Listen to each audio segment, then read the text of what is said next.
Mes chers parents, je pars. Je vous aime et je pars. Vous n'aurez plus d'enfants ce soir. Je ne m'enfuis pas, je vole. Comprenez bien, je vole. Sans fumée, sans alcool. Je vole. Je vole. Bonjour, je m'appelle Antoine. Moi, c'est Geneviève Kojayane. Moi, Rélé Martin. Ariana. Hannah. Mehele Mar. Caroline. Félix. Je m'appelle Melissa. Andréane. Je m'appelle Eva. Moi, Rélé Juliette. Chaque année, le SAVSEC, mon service, j'essaie d'offrir un voyage qui va permettre aux élèves de vivre une expérience comme ça, de s'immerser dans une culture qui irait pas autrement. Les jeunes vont aller à Cuba, vont aller au Mexique, en République dominicaine, mais pas dans les familles. Puis je trouve que la plus belle façon pour comprendre une culture, un peuple, c'est d'habiter avec ces gens-là qui nous accueillent. Je veux sortir de ma zone de confort. C'est quelque chose qui est vraiment difficile pour moi. Je suis toujours dans ma zone de confort. J'aime pas vraiment faire des activités qui sont vraiment trop extrêmes. Alors j'aimerais vraiment sortir et apprendre du monde. Aussi, aller visiter Haïti, ça va être quelque chose de vraiment beau à aller voir. Le voyage à Haïti, je pense que ça va être vraiment quelque chose qui va nourrir mon besoin d'aider les personnes. J'aimerais connaître moi-même et aussi apprendre des choses des Haïtiens. En fait, j'adore voyager, puis j'adore explorer des différentes cultures, puis je suis vraiment à l'aise à m'habituer à différentes choses, puis j'adore apprendre des différentes cultures. Alors faire ce voyage, ce serait vraiment une bonne expérience pour ça. Ayant fait beaucoup de projets en lien avec les itinérants à Montréal, je m'attends un peu à ce que leur situation soit similaire, donc que leurs besoins soient malheureusement un peu similaire suite à toutes les catastrophes qu'ils ont eues, suite à tous les problèmes politiques ou autres qu'ils ont eu. Je m'attends à un choc culturel, c'est sûr. Je m'attends aussi à revenir une personne différente et de changer. Et de changer la façon dont je vois le monde qui m'entoure. Premièrement, je m'attends d'être royalement dépaysée, de vraiment pas me sentir à l'aise au début. Mais ça, c'est une des choses, oui, qui m'inquiète, mais c'est quelque chose de... J'ai aussi très hâte à ça parce que ça va être très différent, j'ai jamais vécu ça. Donc, à quoi je m'attends? Je m'attends d'être dépaysée, je m'attends d'être très nerveuse, mais très excitée en même temps. Et je m'attends de découvrir plein de nouvelles choses, plein de nouveaux gens, plein de mentalités différentes de la mienne. Je dois avouer que je sais vraiment pas trop quoi m'attendre. Je me fais des conceptions un peu dans ma tête, mais je sais que ce serait tellement pas ça qui va s'arriver pour de vrai là-bas. Je pense que j'ai vraiment hâte de vivre quelque chose de gros, de vivre un choc, de vivre des émotions fortes, de vivre un changement. Ce serait peut-être plus par rapport aux jeunes dans le groupe qui aient certains malaises physiques, certaines craintes, qui prennent peut-être un peu trop de place dans le voyage. Ben, j'ai un peu peur de me perdre en plein milieu de nulle part, puis de plus retrouver où que je suis. Parce que c'est vraiment mon genre. Puis, aussi d'être malade à cause de la bouffe et tout, même si on nous dit toujours qu'on va l'être. Donc voilà. Je dirais ne pas être capable d'apprécier le moment. J'aimerais pouvoir absorber le plus possible et une crainte serait de ne pas le faire.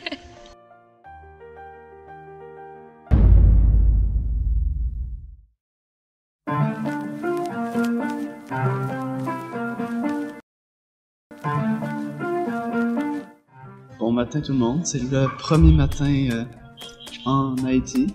Dans le fond, on est chez les sœurs présentement à Port-au-Prince.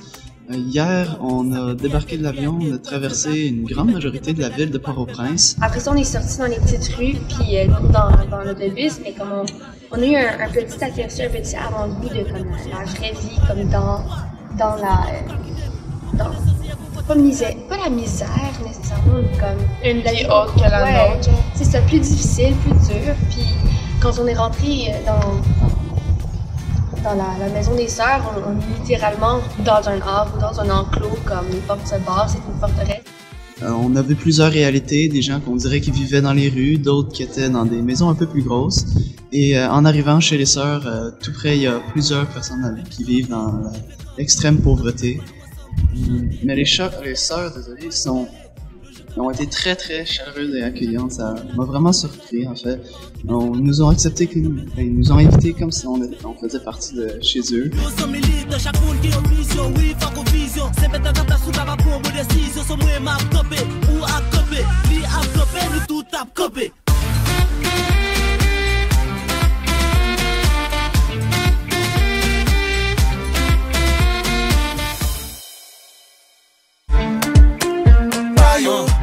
Hier, c'était assez spécial. Ouais. Au début, on était vraiment comme pas confortable, puis on savait pas comment réagir.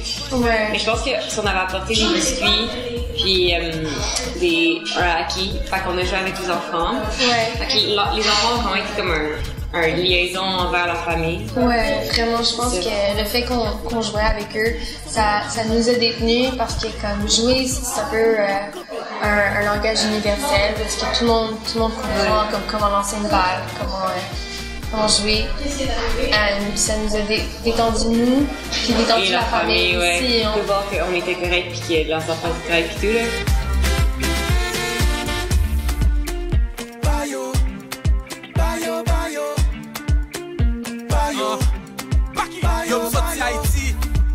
Ça me fait bleu rouge assez de ça me fier sous pas d'accord nous a fait j'aime yo avec n'a fait yo fier de ça me fait nous ba au lumière l'éclairé nous parle montrer c'est pas de saleté chaque crime chaque projet chaque musique la moto fait faut payer chaque sangré. La première nuit s'est déroulée un peu bizarrement.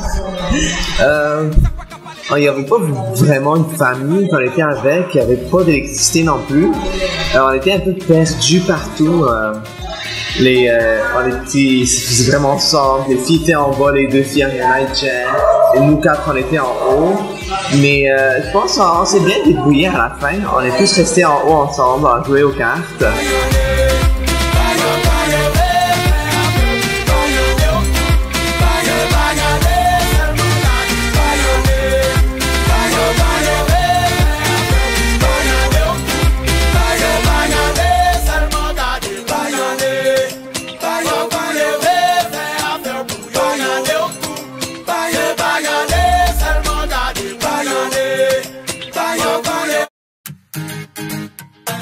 La journée d'hier était exceptionnelle. Le matin, on s'est réveillé, on a déjeuné une soupe au poisson, mais elle était un peu spéciale parce que le poisson avait encore ses épines, toutes ses os étaient à l'intérieur encore. Ça nous a beaucoup surpris de voir, pas nécessairement d'un mauvais côté, mais surtout parce qu'on n'est pas habitué de voir le matin d'abord qu'on mange du poisson de cette façon-là, comme c'était salé, c'était très épicé. Ouais, pour un déjeuner. Ouais, ça pour un déjeuner, dans notre cas.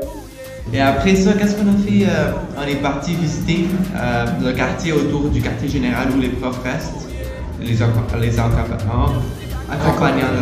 merci. Et on est allé voir la piscine publique, on a vu deux. On a vu la piscine publique du peuple et il y avait aussi la piscine publique de l'hôtel. Plus tard, on est retourné au quartier général des profs. Ouais, pour point de rencontre et prendre le tap-tap, qui était une expérience assez unique. Ils nous ont emmenés dans le centre-ville et on s'est promené, on a marché. On a vu la ville qui était étonnamment colorée. Ouais. C'était vraiment beau. On est même passé par la place de la Liberté où on a vu du monde qui faisait du patin à roues aligné, faisait beaucoup de trucs en plus. Ouais.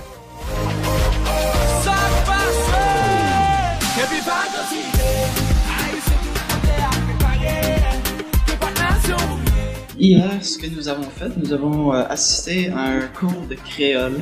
C'était vraiment bien, beaucoup apprécié. On a appris les bases bien sûr, mais ça va quand même nous permettre de communiquer avec les personnes dans les rues, des marchands ou même nos familles d'accueil. Ensuite, nous sommes revenus dîner. Nous, on a rencontré les enfants de notre père d'accueil, Métadieu. Et ensuite, nous sommes partis à l'Alliance française, je crois que ça s'appelle, pour assister à un cours sur l'histoire de Haïti. Un cours vraiment intéressant. À la fin, on a posé plusieurs questions sur la situation présente et le passé d'Haïti. On a appris beaucoup de choses dessus. Et donc ensuite, nous sommes revenus ici et nous avons discuté avec M. Métazier, notre père d'accueil. Voilà. Hier, jour 5, je pense, on a commencé, on s'est levé assez tôt quand même pour pouvoir aller à la messe, à la grande cathédrale dans le centre-ville des Gonaïves.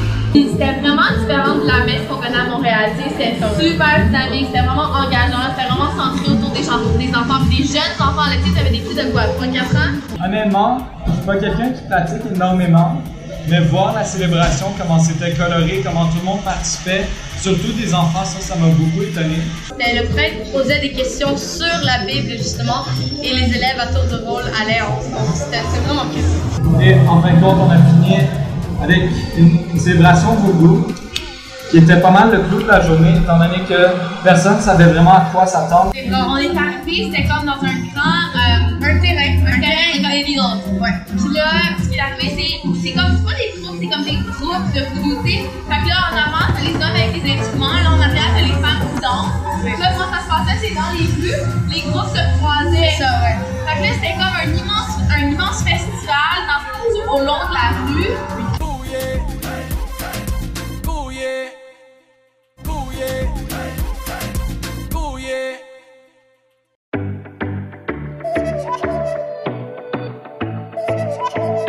Donc, aujourd'hui, on s'est réveillé à 7h30 pour être capable d'aller dans une école aux 9h environ. Donc, on a manqué le lever du drapeau, mais c'est pas grave. Donc, c'est passé. Donc, ça ressemblait vraiment pas aux écoles qu'on a vues à Port-au-Prince. C'était vraiment petit, c'était vraiment plus défavorisé, c'était plus pauvre. Puis, dans le fond, c'est une école vraiment petite. Donc, on s'est séparés en petits groupes 2 par 2 pour être capable d'atteindre le plus d'élèves possible. Donc, il y en a qui étaient avec les plus petites maternelles, qui avaient comme 3-4 ans. Donc, déjà, il y a tellement une barrière au niveau de la langue que c'est difficile d'enseigner et les engager dans les activités. Là, il y a mon groupe, moi et Hannah, on était avec les études de 4e et 5e année. Mais c'est pas qu'on s'attendait, j'en avais une de 8 ans, puis j'en avais un de 12 ans. C'était dans la même classe, puis c'était au même niveau. Donc, c'était vraiment parti les groupes d'âge. Donc, dans le fond, ce qu'on a fait, c'est on a commencé par faire des activités sur l'hygiène. Donc, pas seulement leur dire comment laver le main, pourquoi c'est important d'aller entre les doigts, à faire les ongles, tout le kit, mais aussi, tu sais, pourquoi c'est important.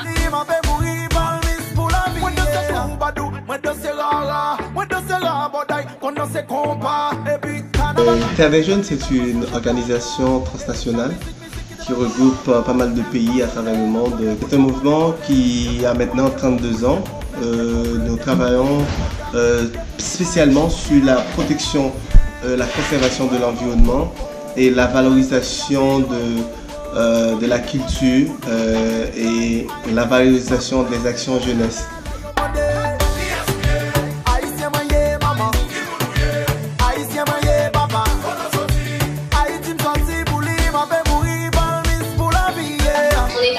Les bassins de sel et j'ai trouvé ça vraiment intéressant de voir une partie de l'économie haïtienne.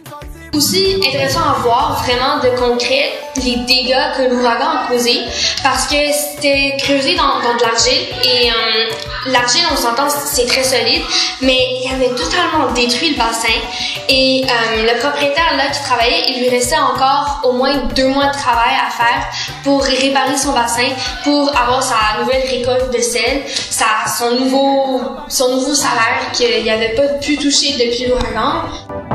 On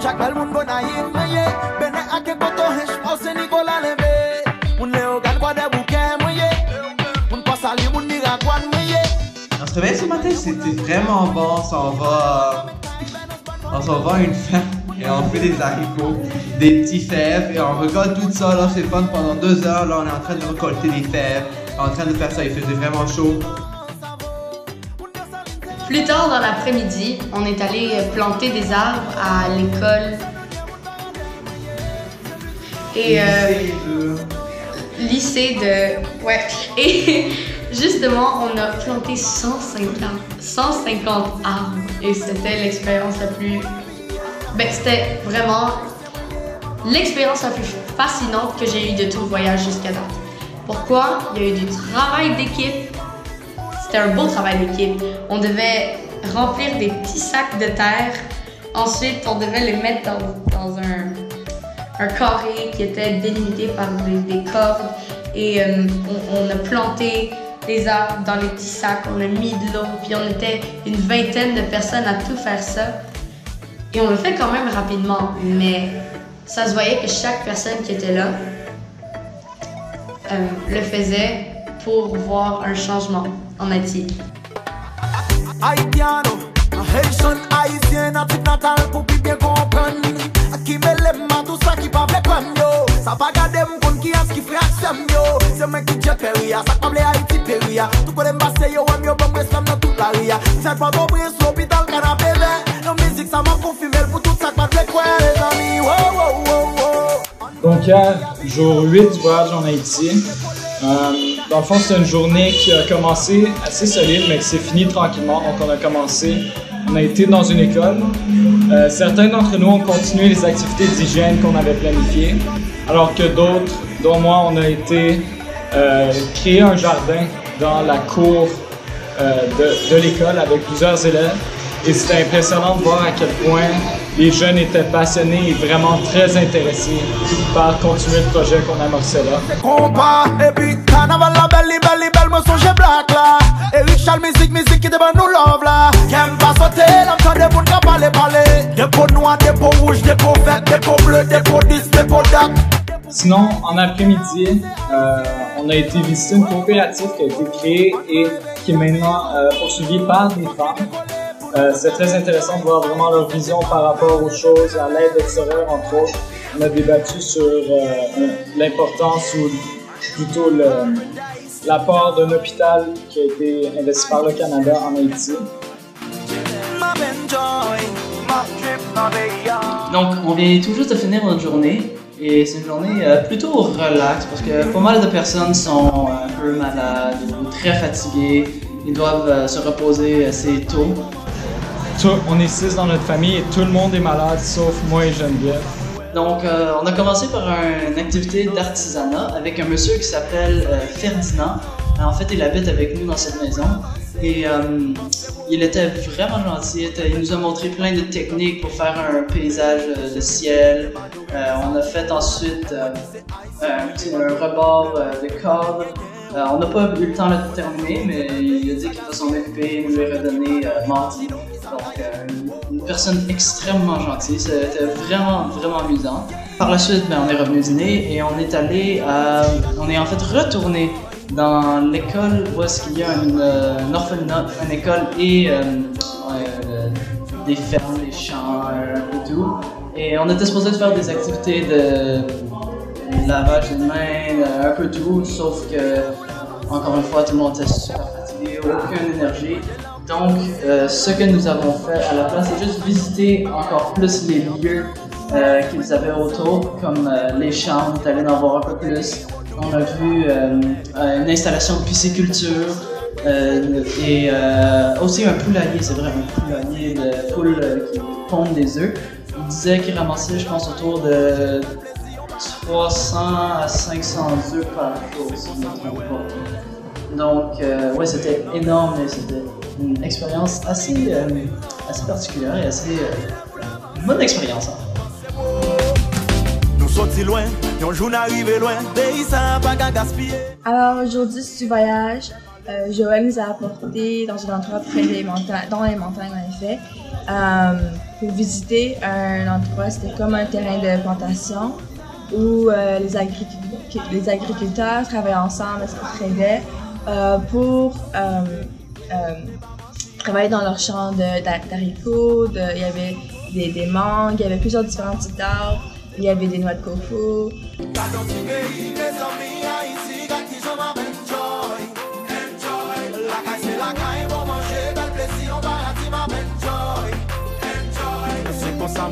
Ensuite, plus tard dans la journée, on est allé visiter les enfants restés avec.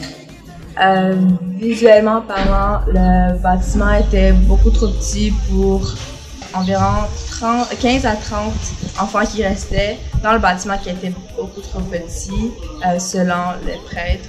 serait juste à mon avis.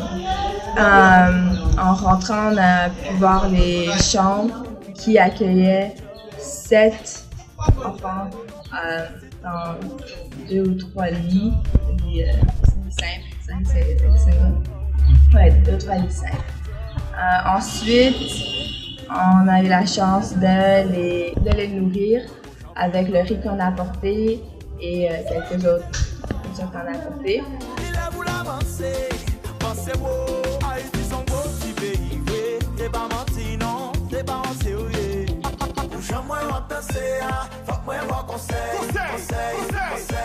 Jour 12 du voyage, notre père d'accueil, Mételdu, nous a apporté à la messe protestante.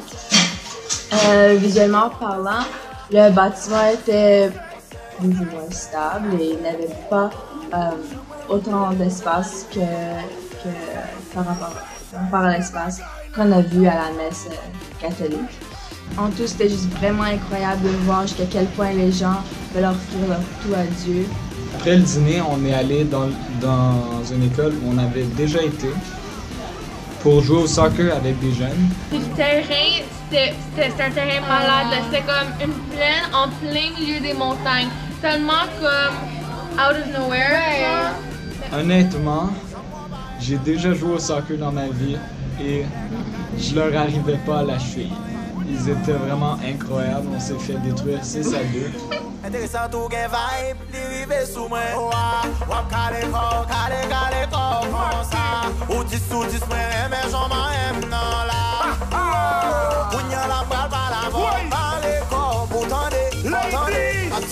Jour 13, on a passé toute la journée dehors, puis en avant-midi, on est allé dans une école, puis en après-midi, on est allé dans les montagnes. Donc c'était 2 jours consécutifs de beaucoup de marches. Ouais. Donc je pense que nous, on commence à... Ouais, c'est difficile aussi pour le mental, surtout l'école, parce que c'est une école dans un milieu rural. Alors le plus que tu t'éloignes de la ville, le moins que le monde, les Haïtiens parlent français. Alors nous, on était dans une classe, une chance qu'il y avait l'enseignante qui traduisait un peu pour nous en créole. Mais c'était vraiment pénible de pouvoir rejoindre les enfants parce que tout ça par chanson. Ouais, tout ça par chanson. Donc la chanson ça allait bien parce que tu sais on avait les mouvements, tu sais comme frotte, la scène de même.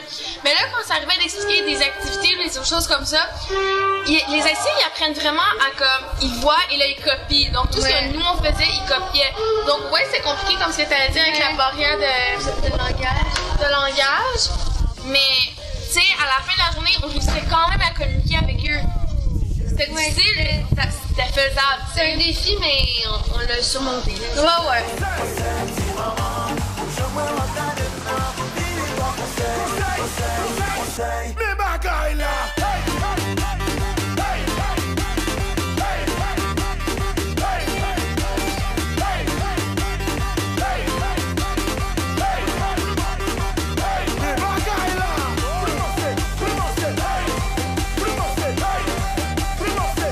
Après, on est allé, on a suivi un monsieur qui s'appelle Édouard, qui est un policier officiel des Gonaïves. Ouais, le seul policier de la communauté qui a 17 enfants avec 10 talents différents. Ouais.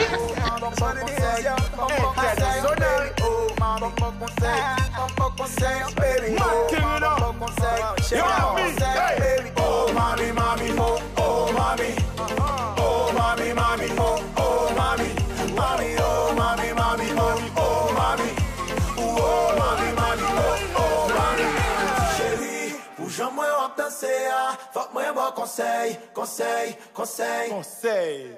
Dis maman, puxa-moi regarde maintenant. Vire moi conseil. Dis chérie, puxa-moi danser. Fuck-moi moi conseil.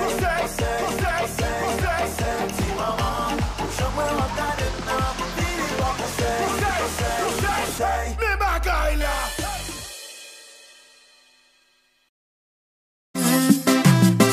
Hey papa.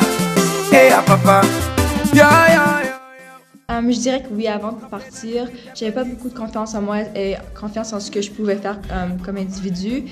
Mais après le voyage et durant le voyage, j'ai pu me sentir comme si je pouvais vraiment affecter le monde, influencer le monde et avoir une influence positive et aider le monde même si ils font face à des, je vais dire, difficultés qui sont très grands et qui sont et que moi je ne connais pas, j'ai pu adapter à ce qu'ils avaient besoin de moi et je pouvais offrir ma meilleure côté de moi.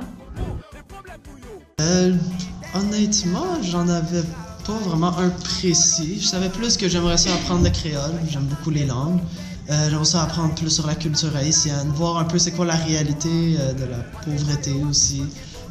Puis c'est sûr, comme plusieurs, connaître un peu sur moi-même aussi, essayer de développer certaines habiletés comme le leadership. Je pense que la majorité d'entre elles, ça fonctionnait. Comme le créole, on a eu des cours, je connais la base, c'est bien. Je connais beaucoup plus la culture et la réalité de la pauvreté. Leadership, dans les classes, on devait, c'est sûr, en avoir beaucoup, mais ça m'a aidé à le développer. Et c'est ça, les interactions avec les personnes dans notre groupe et à l'extérieur aussi, ça m'a aidé à développer, créer de nouveaux contacts.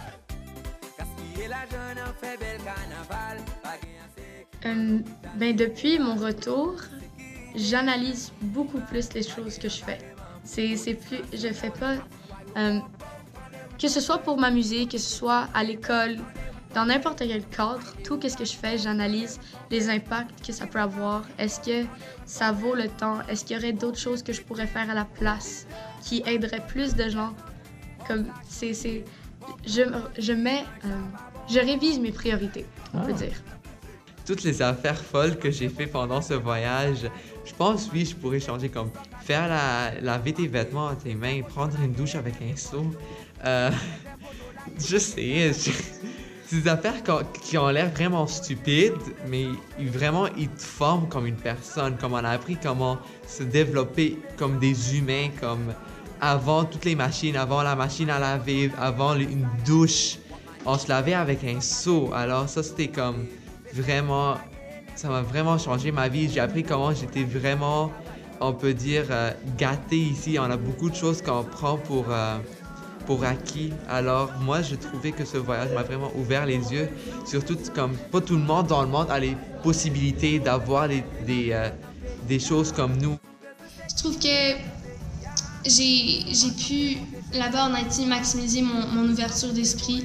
Puis en revenant, mais c'est difficile d'appliquer pas par pas mon alter ego. Je trouve que comme moi j'y pense à Caroline en Haïti qui était ambitieuse et énergétique et juste prête à tout, c'est sûr que c'est plus difficile parce que de reprendre cette personne-là puis l'appliquer à ma vie qui semble plus anodine, mais en même temps je trouve que j'ai gardé un peu de cette énergie-là, j'ai gardé cette ambition,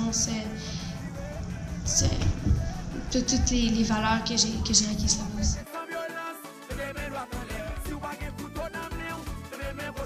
Comme ça, c'était les poubelles. Il n'y avait pas de système de poubelles. On était chez la famille d'accueil, puis partout, puis ils jettent les choses par terre, comme si rien n'était. Puis moi, ça m'a vraiment choquée. Comme, je savais qu'il y avait beaucoup, avant d'aller en Haïti, genre, je savais qu'il y avait un gros problème de déchets là-bas, mais je savais pas, j'ai pas vraiment pensé à c'était quoi la source de ça, c'était quoi les raisons pourquoi il y avait un gros problème de déchets. Mais là, j'ai découvert que c'est ça, il y a pas de poubelle, ils jettent tout par terre, ils jettent dans l'eau, puis ils s'en foutent un peu. Tu peux voir que, en fait, mais c'est pas, peut-être il y a des gens qui ne s'en foutent pas, mais je trouve que ça leur frappe pas vraiment que nous, on a des poubelles, puis moi je jette, puis on voit tout ici, qu'on développe beaucoup de déchets, mais au moins que nos déchets sont mis quelque part, dans la terre ou quelque part d'autre dans le système où c'est réglé versus juste dans la rue puis dans la mer puis ça pollue nos terres. Le volet familial pour moi a été une belle découverte parce que les élèves ont pu vivre de l'intérieur une réalité fort complexe. Donc, vivre dans un pays comme Haïti, c'est déjà quelque chose, puis on le faisait bien chez les Sœurs de Sainte-Anne, puis on avait toute une approche que les Sœurs nous permettaient de vivre. Mais vivre dans les familles, avec avoir des petits frères, des petites sœurs, c'est de comprendre la structure familiale. Pour moi, c'est une grande richesse. C'est une des forces de ce voyage-ci. Ça a été qu'on a pu le voir de l'intérieur.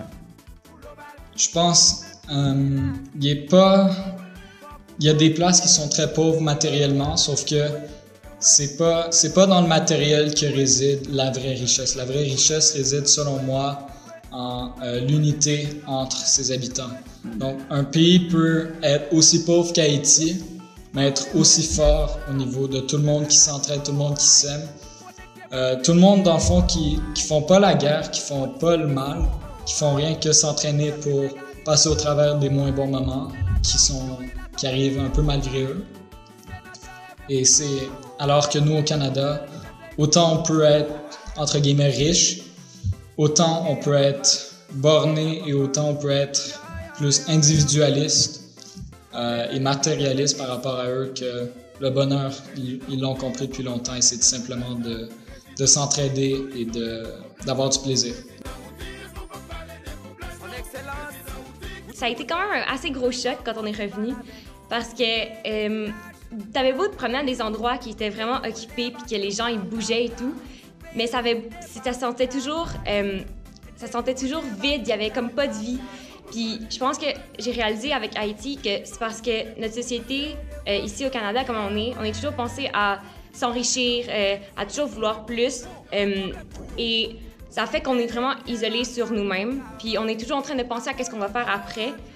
Puis ça fait que notre société, on est vraiment individuel, tandis qu'en Haïti, tout le monde tu vas où tu veux, quand tu veux. L'heure est pas, il y a toujours comme les gens sont toujours en retard. L'heure est pas fixe. C'est vraiment un environnement plus humain. Je m'ennuie beaucoup des personnes en Haïti, Whitman, Joël, Junior. De temps en temps, encore sur Facebook, je vais leur envoyer un petit mot. J'ai réalisé que j'y pense souvent, comme durant la journée, comme je vais être en classe ou peu importe. Puis là, comme je regardais par la fenêtre, je regardais quelqu'un, puis là, il y a quelque chose qui va me faire penser au voyage. Puis là, comme Kingsman va passer, puis je faisais juste penser à comme Haïti, puis les gens, puis toutes les choses qu'on a vues, qu'on a fait. Fait que je trouve que ça prend beaucoup de temps, de place dans ma tête. Pas que c'est une mauvaise chose, mais je me retrouve souvent être en train d'y penser, puis donc c'est quelque chose d'être présent. D'y aller sans avoir trop d'attente. Parce que moi, j'y allais, au début, j'y allais en mode sauveur, comme quand on en a parlé à la formation, que j'y vais pour aider. Mais c'est après, en parlant, que j'y vais pour apprendre. Fais-le, 100% fais-le. Hésite même pas. Moi, j'ai eu de l'hésitation avant de, tu sais, avec moi et mon ami, on s'est dit, on veut-tu le faire, on peut-tu pas le faire? Tu sais, on avait fait les pros and cons, mais... Les pour et les contre. Les pour et les contre, mais en fin de compte, ça... Fais-le. Vas-y, ça va... Le stage que tu veux faire, ça va te surprendre, c'est sûr. Mais c'est un stage que tu vas pas regretter. Il y a des problèmes qui vont arriver, tu vas trouver des solutions auxquelles tu n'aurais jamais pu penser avant pour les résoudre. Ça va être une expérience qui va beaucoup te faire grandir, peu importe dans quel domaine, peu importe sous quelle perspective. Tu vas ressortir changé d'une bonne façon, peu importe ce qui arrive dans le voyage.